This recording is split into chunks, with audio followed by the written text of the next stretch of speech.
A few months ago, I made a video on the Archangelisk, aka the Royal Sovereign, and during the premiere, you absolute psychos donated over $200, along with multiple demands to cover this ship, the Novorossiysk, the Italian-Soviet battleship that ended in the worst single disaster in the myriad of disasters that was the Russian or Soviet naval histories. But where did it all begin? Where did it all go wrong? Well, sit down and, grab some popcorn and I'll tell you, because this one's depressing, but it's just as stupid. But first, welcome to 2026. It definitely got off with a bang. We're 5 days in. Yeah, we're 5 days in. But I want to tell you quickly that my PO box will be closing as of the 1st of March this year. So please do not send anything to the box after the 1st of February, just to give it time to, arrive and such, because it's just going to get returned to sender. The reality is, too many silicon things arrived and too many models arrived, and I don't have space to put all of the models right now. So yeah. But anyway, by the way, 2026 is going to be the year that I actually focus on truly becoming the history of everything, with a dedicated ancient history channel, because YouTube's algorithm doesn't work if I put it on this channel, and Age of Sail content operating alongside this one. So if you want more history of everything, this is how you get all three of them. Links in the comments to the Ancient Connection and the Lesser of Two Weevils. But back to the video.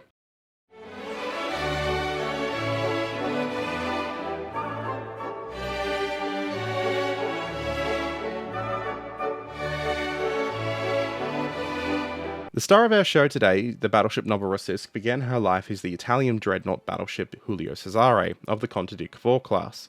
Completed in 1914, she served throughout both world wars in two very different forms. See, during the 1930s, the ship underwent extensive modernization that fundamentally transformed her appearance and her capabilities, from a relatively slow, lumbering line of battleship to a kind of fast battleship in the earliest possible sense. For example, she received a new sleek raked bow designed for oceanic service, meaning she could keep her speed up at sea, revised armour, upgrades to her armament, and of course a completely new superstructure, and updated machinery. But why, may you ask? Well, that's because the Italian Navy had extremely limited funding available during this period when it came to fleet expansion, let alone the industrial capability and capacity to get one up over the French, their natural competitor in the Mediterranean. And so they decided to upgrade their old ships first, before engaging in the build of a new and more powerful class of ship known as the Littorios. This ship was, by the outbreak of the Second World War, dated, but by no means incompetent or weak. This is in 1939, mind you. She wasn't as strong as, for example, the Warspite or the Queen Elizabeth after their refits, but she was very much a contemporary of the older British battle wagons, think the Revenge class, albeit with slightly smaller but more numerous main guns. Giulio Cesare served throughout the Second World War, sustaining damage during her first major engagement at the Battle of Calabria, but remaining in service with patchwork making her whole. Cesare's wartime career ended in relative peace with the Italian armistice, and there would be no final hurrah in the ocean, there would be no final battle, it would be with a whimper, not a bang.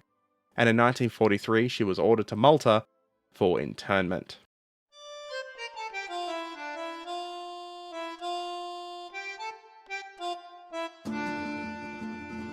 After Italy bowed out of the war in September 1943, major Italian warships including Giulio Cesare sailed for internment in various Allied ports. This completely set the Germans into a tizzy, and they attempted to intercept the surrender with air attacks, successfully sinking the much larger and much newer Roma with a Fritz-X guided bomb. We'll come back to that. Cesare, by contrast, had a relatively peaceful voyage, externally at least, because during the voyage to Malta, resentment among the crew completely boiled over. They were unwilling to surrender their ship to the British. After all, why should they? They had not been defeated. They had fought hard, and when been told it was for nothing by their government. And so, burning with anger in a way that only an Italian truly can, they seized control in what can be amounted to as a mutiny, intending to scuttle the ship in deep water, most likely flipping off any ally who showed up to try and stop them. However, only after the captain solemnly pledged to never allow the British to take possession of the ship did the crew relent. I'm not sure why they relented, given realistically there was nothing he could do to assure that the British would never seize the ship, but they did, nonetheless. It is worth mentioning that outright mutiny was not common amongst the surrendering Italians, particularly in the Navy. The majority accepted the conditions of the surrender and gave up their arms peacefully. After the battleship arrived in Malta, the Giulio Cesare had her crew drastically reduced, keeping only a skeleton crew aboard with the job of keeping her afloat. As such, the ship would never again go to sea on wartime service, and the ship would slowly rust away in port. Meanwhile, the new Allied Italian government hoped to return her and the other battleships to service after the war, or perhaps even during the war to help with patrols and sweeps. And initially there was some hope that the Italian ships could join with the Allied fleets, being integrated as part of them, not operating by themselves, of course that wouldn't be realistic, but being integrated. However, this was not to be for the battle wagons, and probably for good reason given the animosity that many other allies likely would have showed their former enemies. While many large Italian ships did eventually find their way back to the Italian Republic, and one actually became a nuclear missile-capable armed cruiser in the post-war years, that's a whole other topic, battleships, with the exception of the two older Andrea Doria class, never returned to service for the Italian Navy. And for the Giulio Cesare, her future was far more cursed than anything the British could cook up, because Joseph Stalin had ambitions of his own, still trying to work on his own version of Plan Z for the Red Navy. Stalin was busy stomping his feet, demanding a modern Littorio-class battleship be transferred to the Reds, no doubt to study and then copy. After all, there is a shared design history between Soviet and Italian warships in this pre-war era of shipbuilding, with the Kirov and the Tashkent-class destroyer being effectively Italian designs. The Americans didn't really care if Stalin got a Littorio, but the British, the country that actually did the fighting against the Italian Navy, took one look at this demand and said bugger off. So Stalin, being Stalin, then demanded a brand new King George V class battleship, which was entertained about as much as a cockroach in caviar before the British decided to shut him up by giving him the older Royal Sovereign, pending the transfer of an Italian battleship. See my video on the Archangelist that we talked about earlier for how that went. It did not go well if you were the Royal Sovereign.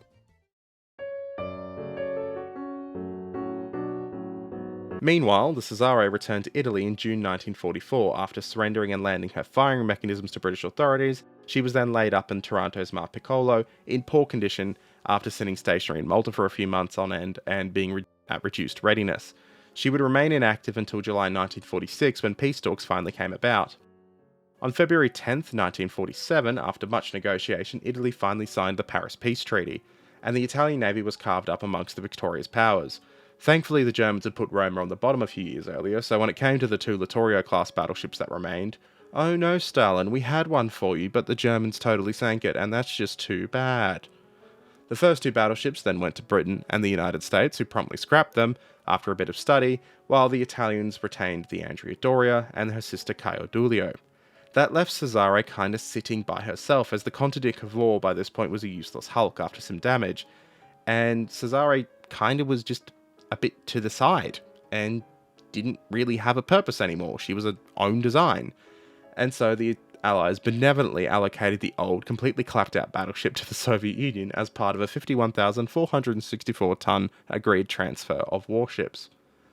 To say that the treaty was deeply unpopular in Italy is the understatement of the year, though. Sailors and civilians alike saw the handover as a humiliating and stark reminder that they were defeated. And is kind of hurt because many had sought to patch it over with the fact that large parts of the nation had fought with the Allies at the end.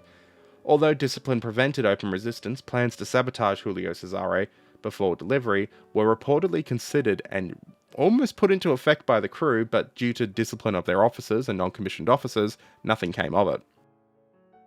By the time of her transfer, the ship had been inactive for nearly 3 years, and it was in a pretty poor condition. Think rust and dust in places it shouldn't be, valves stuck, etc., that kind of stuff. Although, to be honest, that's probably still an upgrade from the state of the modern Russian Navy. Although the treaty required the ships to be operational by September 1947, this was completely unrealistic, and the Italians made people pretty aware of this. Moscow agreed in July 1948 to accept the vessels as they were, though they were getting pretty impatient.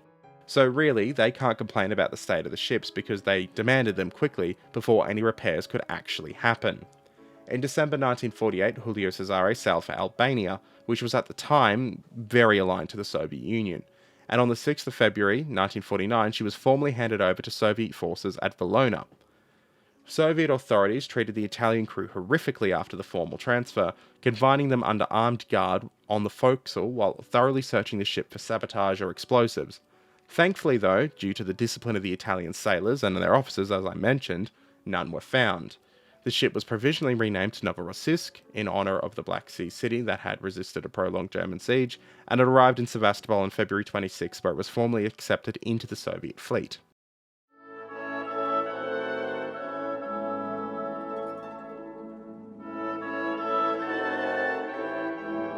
Complaints about the ship's condition followed almost immediately. Now, while her hull and main machinery and armoured deck were deemed satisfactory, systems above the armoured deck, including watertight doors, piping, communications and auxiliary machinery, firefighting systems, diesel generators, etc., were in poor or non-operational conditions due to time in layup.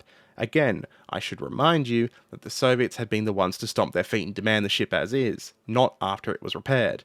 So Italian sources too later noted that Soviet inspectors, when they were actually on the ship, only looked around for sabotage equipment and bombs, and paid basically no attention to the actual state of the vessel.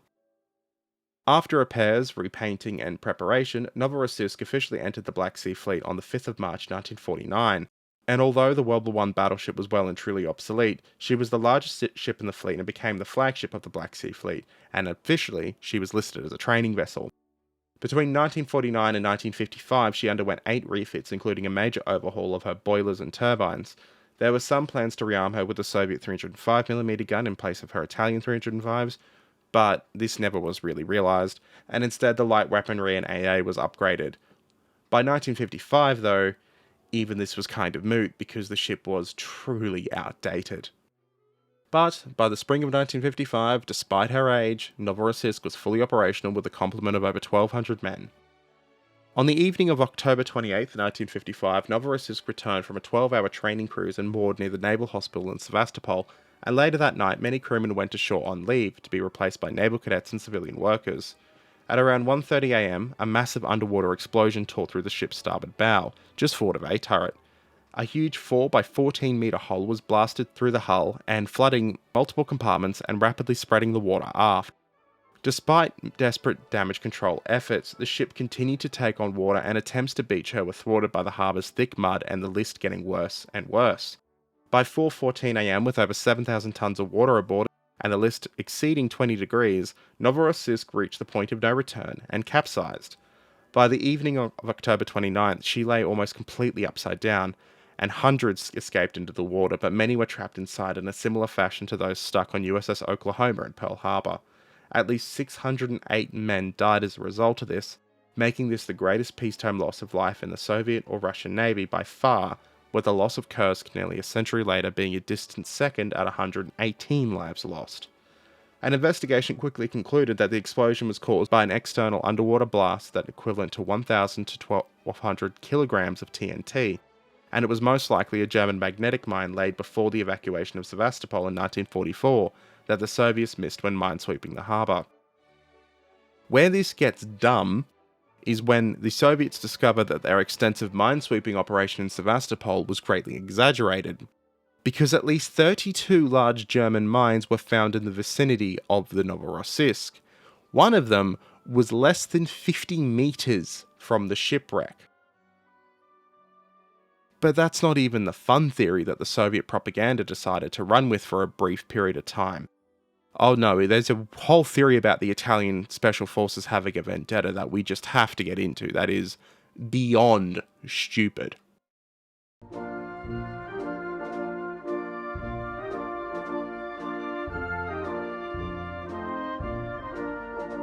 Now, to preface, the ship was sunk by a mine. That is what happened. Likely, it occurred after the ship came back into port and moved its mooring lines, snagging the mine, disturbing it, and dragging it into blast range where it did the grisly work, causing so many deaths of so many young cadets. But there is a far more fun theory that the Italians were secretly behind it, as a long-winded form of revenge against the insult of having to let the ship go. The story goes that a group of Italian special forces who were former members of the Decima Flotilla Mars, or Frogmen, spent 10 years either planning or randomly got together for pizza or something one day and decided that, after the war, to sneak into the Soviet naval base at Sevastopol, happening perchance to arrive just as the battleship did after a training cruise, where they then proceeded to strap explosives to the hull and sink it. Now, this was allegedly done for one of two reasons. Either A, they really were upset that it was transferred, and this was a long-winded or suddenly thought-up plan, I guess, after Ferrari lost a race or something, to get one back over the Soviets and get a bit of national honour back.